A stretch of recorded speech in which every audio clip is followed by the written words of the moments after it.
Let's start with what is Yelp Services journey. So first of all, you open up the Yelp product, search for the service that you need, and you're presented with a few results. You select one of them or you request get a quote, and then you get into a process where you enter more information. After entering all of this information that is needed, your request is ready to be sent. You're also asked if you want to get competing prices by sending requests to other businesses. With that, let's look at the product definition. The product of Yelp Services allows users to search for and book services such as home, auto, and personal. If I think about what would their mission be for this specific product, as Yelp is a marketplace, their job is to connect people who are looking for services with the businesses who are offering these services. And their success, that is why, for me, will lie in connecting these two areas. Goal will be measured, in my mind, with number of people who are using Yelp and the number of connections established by Yelp between the people and the businesses. Now, there are three groups of metrics that we can look at for Yelp Services. One, aggregate matrix, that is going to talk about both the sides of marketplace at the same time. Buyer-centric matrix, which is going to focus on the buyer or the consumer side, and the seller-centric, focusing on the business side matrix.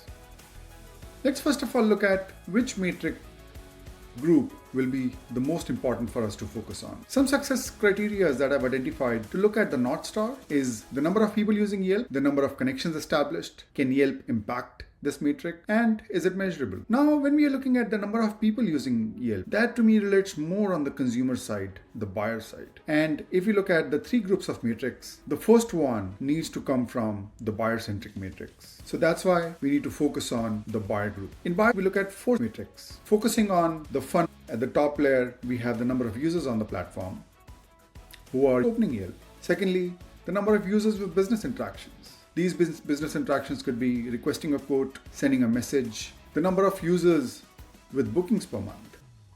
How many users are actually dealing with these businesses or making a deal with these businesses to get the services? In the end, the number of users who are reviewing these sellers. That's basically the bottom of the funnel.